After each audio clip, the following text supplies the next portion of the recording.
Hello friends, मैं शमशाद आपका स्वागत करता हूँ हमारे इस यूट्यूब चैनल में। तो दोस्तों, आज मैं आपको बताने वाला हूँ कि अगर आप कोई डीसीडीबी लगाने का सोच रहे हैं या कोई भी आप सेफ्टी डिवाइस लगा रहे हैं जिसमें आपका कोई भी ब्रेकर है, आप चाहें तो एसी में भी यूज़ कर सकते हैं एमसीबी का। तो दोनों ही पर्पज़ के लिए एमसीबी का यूज़ किया जाता है। डीसी के लिए एमसीबी अलग होती है, एसी के लिए अलग होती है। कुछ एमसीबीज़ हैं जो कॉमन होती है, मैंने कुछ वीडियोज़ इसके ऊपर भी बनाए हुए हैं। बाकी मेरे पास में कुछ एमसीबी हैं, मैं आपको बाद में कभी अगर टाइम मिलेगा तो उसका प्रैक्टिकल भी दिखा दूँगा। इस वीडियो में मैं आपको बताने वाला हूँ कि हमें कितने एम्पीयर के लिए कितने एम्पीयर की एमसीबी यूज़ करनी है, यानी कि कितने किलोवाट के लिए हमें कितने एम्पीयर की एमसीबी का यूज़ करना है। तो बेसिकली जो एमसीबी यूज़ होती है वो 2 तरह से होती है, यानी कि जो एमसीबी काम करती है, जो हमारा सर्किट ब्रेकर होता है वो काम करता है, 2 तरह से काम करता है। एक तो वो ओवरलोड की प्रोटेक्शन हमें देता है, दूसरा शॉर्ट सर्किट की प्रोटेक्शन वो हमें देता है। यानी कि अगर हमारा ओवरलोड है तो कितने एम्पीयर तक एमसीबी ट्रिप होगी, अगर शॉर्ट सर्किट है तो एमसीबी कितने एम्पीयर तक ट्रिप होगी, ये एमसीबी पे टोटली डिफाइंड होता है। मान के चलो आपकी 16 एम्पीयर की कोई एमसीबी है, तो अगर लोड 16 एम्पीयर से ज़्यादा जाएगा तो उसका जो ट्रिपिंग का टाइम है वो थोड़ा बहुत ज़्यादा हो सकता है। लेकिन अगर शॉर्ट सर्किट में जो करंट होता है वो अनलिमिटेड फ्लो करता है, तो उसमें जो शॉर्ट सर्किट में एमसीबी का ट्रिपिंग टाइम है वो बहुत कम होता है, मिलीसेकंड में होता है, तुरंत एमसीबी ट्रिप हो जाती है। ये अगर आप एमसीबी को टेस्ट करना है तो ये एमसीबी आपकी अच्छी कंपनी की होनी चाहिए, तभी आपको अच्छा रिजल्ट देगा। तो अगर वैसे तो मार्केट में बहुत सारी ऐसी एमसीबी भी हैं जो कि आपको बहुत सस्ते रेट में मिल जाएगी, बट वो एक एमसीबी के डिजाइन में सिर्फ स्विच है और कुछ नहीं। 20-30 रुपए 40 रुपए में कभी भी आपको एमसीबी नहीं मिलेगी सिंगल पोल की। आप लोकल या ओरिजिनल किसी भी कंपनी की आप ले लें, कि अच्छे ब्रांड की ले लें या किसी सस्ते ब्रांड की ले लें, अगर आपकी एक्चुअल में वो एमसीबी होगी, आपको वो 20, 30, 50 रुपए, 40 रुपए में कोई भी आपको एमसीबी नहीं देगा, जेन्युइन एमसीबी, क्योंकि इसका मैकेनिज्म कुछ इस तरह का होता है। इसमें ओवरलोड के लिए कॉइल होती है, प्लंजर होता है, बहुत सारी चीज़ें हैं जो ये अटैचमेंट होती है इसकी और उसी के थ्रू ये काम करती है। आप अगर गूगल पे सर्च करेंगे तो आपका इसका स्ट्रक्चर आपको मिल जाएगा। बाकी स्क्रीन पे मैं आपको विज़िबल कर दूँगा कि इसका स्ट्रक्चर किस तरह का होता है। इस तरह के बहुत सारे जो इमेज है वो इंटरनेट पे मौजूद है, तो आप उसे देख सकते हैं। मैं सिर्फ़ आपको ये बताने वाला हूँ कि अगर आप डीसी-डीबी लगा रहे हैं तो आपको कितने एम्पीयर की एमसीबी उसके अंदर होना ज़रूरी है। क्योंकि डीसी-डीबी जो मार्केट में है वो कई तरह के मार्केट में डीसी-डीबी आते हैं। कुछ होते हैं जो स्ट्रिंग वाले डीसी-डीबी होते हैं, यानी कि आपको मल्टीपल स्ट्रिंग को पैरेलल करने के लिए डीसी-डीबी का यूज़ किया जाता है। कुछ डीसी-डीबी ऐसे होते हैं जो सिर्फ़ आपके सोलर पैनल से आने वाली आप आउटपुट में यूज़ कर सकते हैं इन्वर्टर और अपने सोलर के बीच में सिर्फ़ प्रोटेक्शन के लिए। डीसी-डीबी के अंदर एक एसपीडी का यूज़ किया जाता है, जो कि हमें हाई वोल्ट से प्रोटेक्शन देती है हमारे सिस्टम को। तो हम एमसीबी की बात करेंगे, एमसीबी मान के चलो आपकी 16 एम्पीयर की एमसीबी है, तो आपको उसका हो सकता है कि वो 17 एम्पीयर पे भी ट्रिप हो जाए, हो सकता है कि वो 18-20 एम्पीयर पे जाके ट्रिप हो।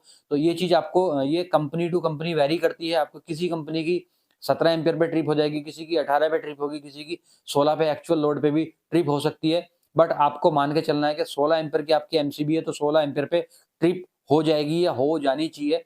आपको जो अपना सिस्टम है उसी हिसाब से डिज़ाइन करना है। अब आपने पैनल को आपको उठाना है, पैनल की कैरेक्टरिस्टिक देखनी है, पैनल का जो स्टिकर है, टेक्निकल स्टिकर है वो देखना है। उसपे कितने एम्पीयर लिखा हुआ है, कि कितने एम्पीयर का आपका करंट आउटपुट दे सकता है, वो मैक्सिमम होता है, उसपे लिखा होता है आईएससी, यानी कि करंट शॉर्ट सर्किट में आपको कितना आपका जो पैनल है वो देगा। कुछ पैनल में 10 आता है, कुछ में 11 आता है, कुछ में 9 आता है, 8 आता है। उसके हिसाब से आपको जो स्टिंग है उसका डिज़ाइन करना है। इससे ज़्यादा पैनल को आपको पैरेलल में कनेक्शन करना है तो करंट यहाँ पे डबल हो जाएगा, वोल्टेज सेम रहेगी। वोल्टेज और करंट दोनों ही एमसीबी में होते हैं, तो आपको इस चीज़ का ध्यान रख के चुनाव करना है। मान के चलो आपका एक पैनल का जो आउटपुट करंट है वो 10 एम्पीयर है, दूसरे का आपका 10 एम्पीयर है, तो दोनों का अगर हम जोड़ेंगे पैरेलल तो यहाँ पे करंट हो जाएगा 20 एम्पीयर। तो आपको 20 एम्पीयर की मिनिमम एमसीबी लेनी है।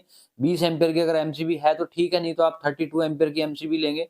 अगर आपको इन फ्यूचर एक पैनल और ऐड करना हो तो आप कर सकते हैं। वैसे तो ओवरलोड में इतनी जल्दी एमसीबी ट्रिप होती नहीं है। अगर आपका 20, 21, 22 एम्पीयर तक भी चला जाएगा तो बहुत कम चांस है कि एमसीबी आपकी ट्रिप हो जाए। अगर लोड एकदम से बढ़ेगा तब आपकी एमसीबी ट्रिप हो जाएगी। मैंने इस चैनल पे बहुत सारे ऐसे वीडियोज़ हैं जो डाले हुए हैं, एमसीबी हमारी डीसी में, एसी में काम करती है, नहीं करती, कितने एम्पीयर पे ट्रिप होती है। अगर आपको इसका लाइव टेस्ट देखना है कितने एम्पीयर की एमसीबी, मैं एक अच्छे ब्रांड की एमसीबी आपको टेस्ट करके भी दिखा दूँगा कि वो एमसीबी कितने एम्पीयर पे हमारी ट्रिप होती है। इस तरह की वीडियो वैसे मैंने डाली है ट्रिप वाली, बाकी मैं आपको डाल के भी दिखा दूंगा लोड। मेरे पास अलग अलग मेक की एमसीबी है, मैं आपको स्नाइडर, एलएनटी, ली ग्रांड, हैगर इस तरह की एमसीबी टेस्ट करके दिखा दूंगा अगर आप कमेंट करेंगे तो। बाकी अदर कंपनी की बहुत ऐसी कंपनियां हैं जो मार्केट में हैं और उनकी एमसीबी आती है, तो आप वो बोलेंगे तो मैं वो भी आपको करके दिखा सकता हूँ। बट आपको इस चीज का ध्यान रखना है अपने सिस्टम को डिजाइन करने से पहले कि आपको जो एमसीबी है वो कितने एम्पियर की लेनी है, उसी हिसाब से अपने सिस्टम को डिजाइन करना है। बट इसमें वोल्टेज का भी आपको ध्यान रखना है, सोलर पैनल लगाते वक्त आपको कितने एम्पियर की एमसीबी लेनी है। ये क्वेश्चन मेरे दिमाग में ज्यादातर इसी केस में आया कि मैं डीसीडीबी पे रिसर्च कर रहा था, तो मैंने एक कंपनी का डीसीडीबी देखा, उसमें जो एमसीबी थी वो 20 एम्पियर की थी और वहाँ पे 1 इन 1 आउट का वो डीसीडीबी था। यानी कि अगर 1 इन हम कर रहे हैं तो हम उस पे सिंगल पैनल ही पैरेलल में लगा सकते हैं, दूसरा पैनल हम उसके पैरेलल में नहीं लगा सकते, सिंगल पैनल को यूज करेंगे। उसने बाकायदा डायग्राम बना के दिया कंपनी ने कि आप एक पैनल से ज्यादा पैरेलल नहीं कर सकते, आप सीरीज में चाहें जितने भी पैनल कर लें, उसकी मैक्सिमम जो लिमिट है वो क्रॉस नहीं होनी चाहिए। तो इस चीज का आपको भी ध्यान रखना है अगर आप कोई डीसीडीबी परचेज कर रहे हैं, क्योंकि डीसीडीबी का जो कनेक्शन दिया होता है वो इस तरह से होता है कि 1 इन 1 आउट का अगर डीसीडीबी है तो 16 एम्पियर की या 20 एम्पियर की उसमें एमसीबी होगी आउटपुट में। अगर आपका 2 इन 1 आउट है तो वहाँ पे एमसीबी का जो रेटिंग है वो बढ़ जाएगी, 32 एम्पियर हो सकती है। 3 इन 1 आउट में भी 32 एम्पियर ही आती है। और अगर आपका 4, 5 या 6 स्ट्रिंग को आप पैरेलल करना चाहते हैं तो वहाँ पे आपको 63 एम्पियर की एमसीबी या फिर कई केस में 100 एम्पियर तक भी ये जा सकती है। बाकी इतना बड़ा सिस्टम पैरेलल कोई डिजाइन करता नहीं है तो 100 एम्पियर की तो जरूरत पड़ेगी नहीं, बाकी 63 एम्पियर की जरूरत पड़ सकती है। तो इस चीज का आपको ध्यान रखना है अगर आप कोई सिस्टम डिजाइन करना चाहते हैं या फिर आप कोई डीसीडीबी लगाना चाहते हैं या फिर सिर्फ एमसीबी लगाना चाहते हैं, पूरा डीसीडीबी नहीं लगाना चाहते, तो आप इस तरह से अपने एमसीबी का जो है वो चुनाव कर सकते हैं। इसके बारे में कोई आपका क्वेश्चन है, कंफ्यूजन है, हमें कमेंट करके पूछ सकते हैं। वीडियो अगर अच्छी लगी हो तो वीडियो को लाइक और शेयर जरूर करें, और अभी तक भी आपने हमारा चैनल सब्सक्राइब नहीं किया तो प्लीज चैनल को सब्सक्राइब करें, बेल आइकन जरूर प्रेस करें। आपने वीडियो का अंत तक देखा उसके लिए आपका दिल से धन्यवाद।